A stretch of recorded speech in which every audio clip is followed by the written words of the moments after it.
Good day everyone, I am Jasmine Nicole Maraat from VSBA major in Financial Management. We will talk about the earliest tax system in the Philippines that was introduced during Spanish colonial period in the 16th century, known as tributo. This tax required Filipino males aged 18 to 50 to pay 8 reales annually, either in cash or goods like rice, clothes, or livestock. First, let us know what is tax or taxations. Taxation is how the government collects money to pay for its expenses. It's like the government's way of raising funds to cover the cost of running the country. The taxation during the Spanish colonial era in the Philippines was compulsory and designed to acknowledge Spain's sovereignty and fund the expenses of governments. So, how the taxation system works?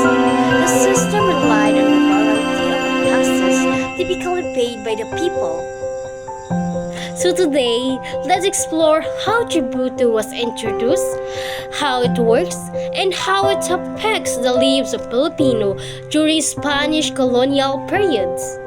Tributo system was a harsh tax imposed by Spanish colonizers in the Philippines starting in the 16th century.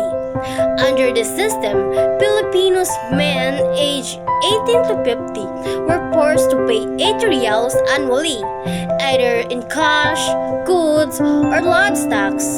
Spanish enforced this tax through the encomienda system, granting settlers to control over land and indigenous communities to collect taxes. Those who cannot pay pays 40 days of unpaid labor building churches, roads, or ports. Spanish officials and local elites were exempt from paying, but they helped collect taxes, deepening inequality. Additional taxes like the Santorum and the Nativo piled more burdens in Philippines. The system sparked revolts against the tribute in 1589. The Cagayan and Dingaras revolts against the tribute occurred in Luzon in the present-day province of Cagayan and Ilocos Norte in 1589. Ilocanos and Ibanags and other Filipinos revolts against alleged abuse by the tax collectors, including the collection of high taxes. It began when 6 tax collectors who had arrived from Vigan were killed by the natives. Governor General Santiago de Vera sent Spanish and Filipino colonial troops to pacify the rebels. The rebels were eventually pardoned and the Philippine tax system reformed, though replaced by cedula tax or poll tax in 1884. The tributo's legacy of manipulation and equality became a rallying cry for revolution of Philippine independence movement. And now, we know the foundation in the evolution of taxation in the Philippines. In today, taxation is more structured and income-based.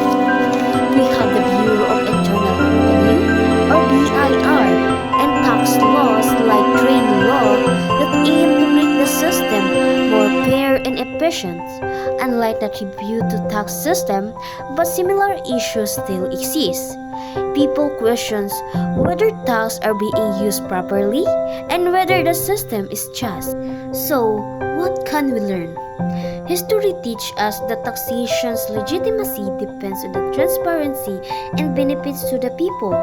Today, fair taxes build resilient nations, funding healthcare, education, and climate adaptation amid typhoon. Taxation isn't just paying up, it's investing in our shared future.